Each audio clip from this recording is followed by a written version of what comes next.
कुछ क्वेश्चन करते हैं, डिटरमिनेंट कैसे फाइंड करते हैं स्क्वायर मैट्रिसेस का। तो देखते हैं यहाँ पर। देखिए, जो मैं आपको क्वेश्चन कराऊंगा वो काफ़ी इंपॉर्टेंट होंगे, तो प्लीज़ ध्यान से देखिए।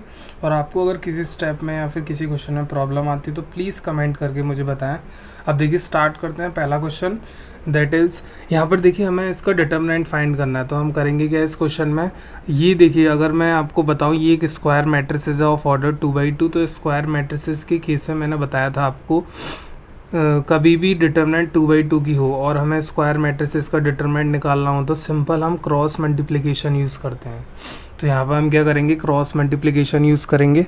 तो देखिए, जब हम इसका क्रॉस मल्टीप्लिकेशन करेंगे तो हमें यहाँ पर मिलेगा cos 15 degree into cos 15 degree, और मिडिल में हमेशा माइनस साइन यूज़ करना है, sine 15 degree into sine 15 degree.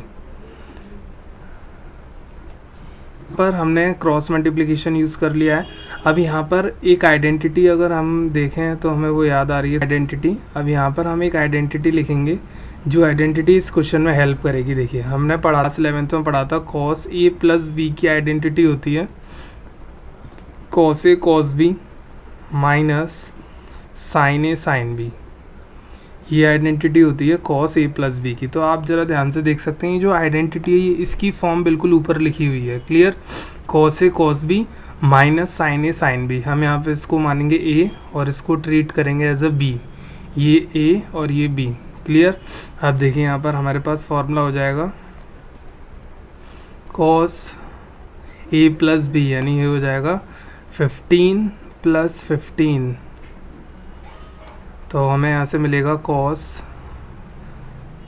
30, और cos 30 की वैल्यू होती है √3/2, होती है √3/2। तो ये हो गया इसका डिटरमिनेंट। देखते हैं अपना नेक्स्ट क्वेश्चन।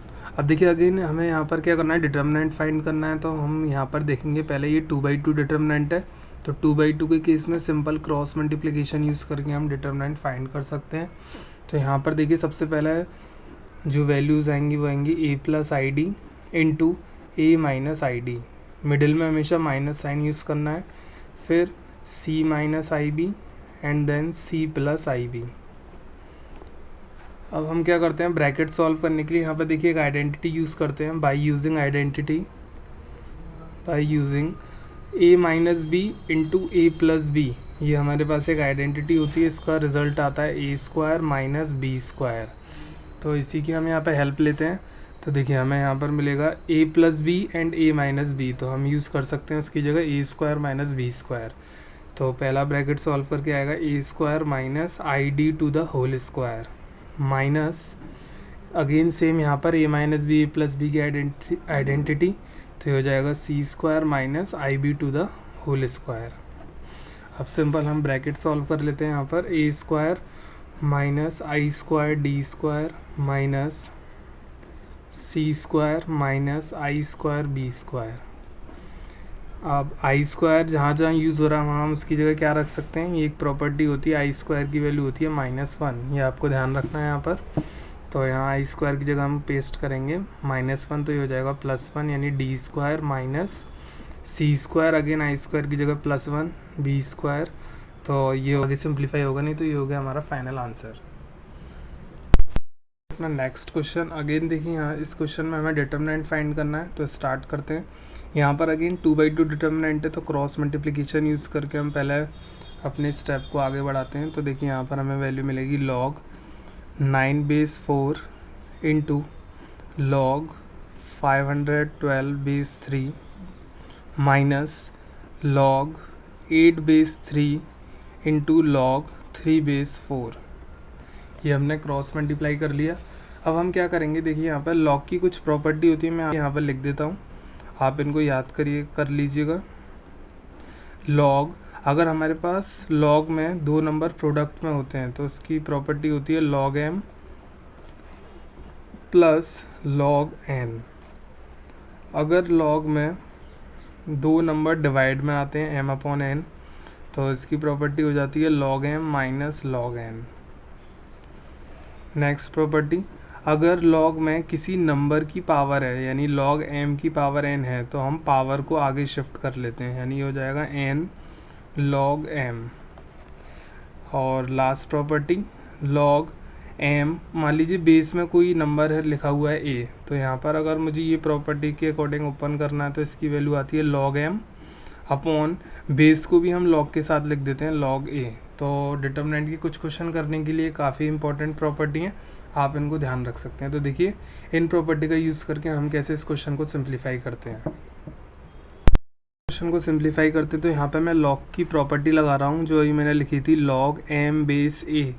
तो इसकी जो प्रॉपर्टी थी वो थी लॉग एम अपॉन लॉग ए, यानी बेस को भी हम डिवाइड में लॉग के साथ लिख सकते हैं। तो वही प्रॉपर्टी हम यहाँ यूज़ करते हैं। तो देखिए लॉग एम, ये जो बेस वैल्यू है इसको हम बोलेंगे ए, तो ये हो जाएगा लॉग प्रॉपर्टी के according 9 upon log 4 into same, यानी हर एक लॉग को हम इस प्रॉपर्टी के अकॉर्डिंग ओपन कर लेते हैं, log 512 upon log 3 minus log 8 upon log 3 into log 3 upon log 4। Clear, हमने इस प्रॉपर्टी का यूज़ करके यहाँ पर सिंप्लीफाई कर लिया।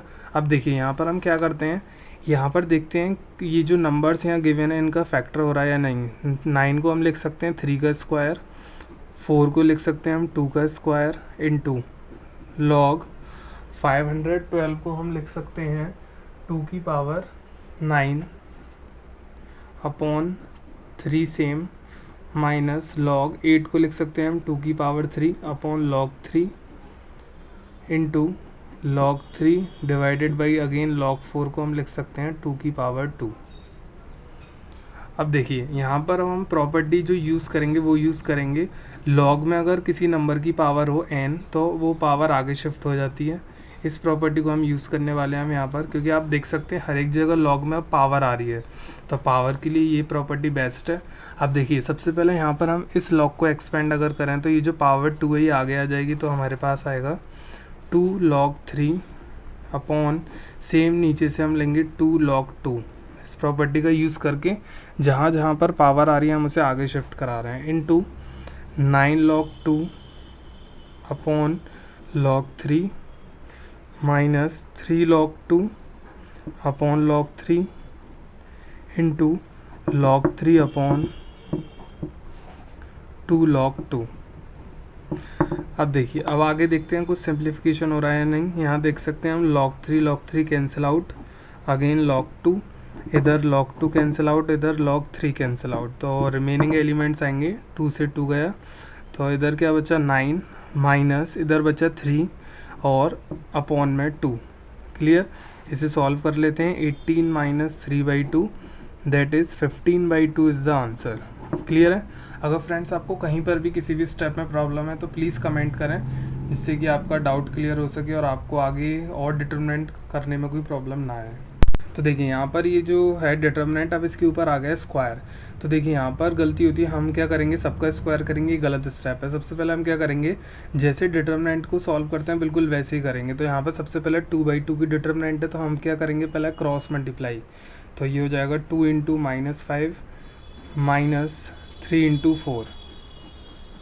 फिर उसके बाद क्या करेंगे, ये जो स्क्वायर है इसको हम पूरे में होल ब्रैकेट लगा के स्क्वायर को यूज़ करेंगे। क्लियर, अब इसे सॉल्व कर लेंगे simple, -10 minus 12 to the whole square एंड यहाँ पर हमें मिलेगा -22 टू द होल स्क्वायर और इसका रिजल्ट आएगा 484। क्लियर, यानी जब भी डिटरमिनेंट के ऊपर होल स्क्वायर या कोई पावर आए तो पहले आप डिटरमिनेंट सॉल्व करें, फिर उसके बाद उस पावर का यूज़ करें। क्वेश्चन 3/3 डिटरमिनेंट का सॉल्व करके देख लेते हैं। यहाँ पर देखिए मैंने आपको 3/3 डिटरमिनेंट सॉल्व करना बताया था, कैसे हम 3/3 मैट्रिक्स का डिटरमिनेंट निकालते हैं। देखिए यहाँ पर हम कैसे करेंगे, यहाँ पर सबसे पहले 3/3 है तो मैंने आपको कुछ साइंस बताए थे। हमेशा यहाँ लिखा हुआ नहीं आया कि किस रो के अलोंग करना है, तो हमेशा फर्स्ट रो के along, plus minus and then plus. Clear है। फिर हम क्या करते हैं, first row and first column को कैंसिल करते हैं। क्लियर है, आप इमेज में देख सकते हैं, मैंने वहाँ पर डायग्राम के थ्रू रिप्रेजेंट कर रखा है। First row and first column को हम एक्सपेंड करेंगे तो देखिए जो इंटरसेक्शन लाइन है वो कहाँ पर कट हुई है, 2 पर, साइन है प्लस, तो हमें मिलेगा +2। रिमेनिंग एलिमेंट्स ये होते हैं, ये जो बचे हुए हैं जिन पर लाइन कोई अफेक्ट नहीं डाल रही, यानी लाइन उनको टच नहीं कर रही, तो वो हैं 0 1 2 -1। क्लियर, अब हमें क्या करना है, रो 1 सेम फिक्स रखनी है, अब कॉलम चेंज करना है, कॉलम आएगा अब 2, तो जैसे कॉलम 2 कट होगा तो -1 पे दोनों लाइन कट कर रही है, -1 और ऊपर ऑलरेडी माइनस साइन है तो ये हमें देगा +1। अब देखिए जब हम कॉलम 2 को कट करेंगे, इमेज में आप देख सकते हैं, तो हमारे पास रिमेनिंग एलिमेंट आएंगे 1 1 4 -1। क्लियर है? इमेज में मैंने रेड कलर से रिमेनिंग एलिमेंट दिखा रखे हैं तो आप वहाँ देख सकते हैं। फिर उसके बाद कॉलम 2 के बाद आएंगे हम कॉलम 3 पर, रो सेम रहेगी +3, यानी 3 जब कॉलम कट करेंगे तो 3 पे लाइन कट करेंगी दोनों, +3। Remaining element again red colour से आप इमेज में देख सकते हैं 1 0 4 2। क्लियर? अब बस सिंपल, अब ये 2/2 की डिटर्मिनेंट है, इनको हम कैसे सॉल्व करेंगे? क्रॉस मल्टीप्लिकेशन का यूज़ करके। तो हमारे पास आएगा 2 0 -2 +1 -1 -4 +3 2 -0। अब इसे सॉल्व कर लेते हैं, -4 -5 एंड देन 6, ये हो जाएगा -3। क्वेश्चन में था होल स्क्वायर, यानी इस डिटर्मिनेंट के ऊपर स्क्वायर और था, तो लास्ट में जो आपका आंसर आया उसका स्क्वायर करके आपको फाइनल आंसर देना है। क्लियर? यहाँ पर ये गलती होती है, हम डिटर्मिनेंट खोल के ये फाइनल आंसर लिख देते हैं, पर ये नहीं होता। पहले आप यहाँ पावर चेक करेंगे कितनी है, उतनी पावर सॉल्व करके आप फाइनल आंसर लिखेंगे।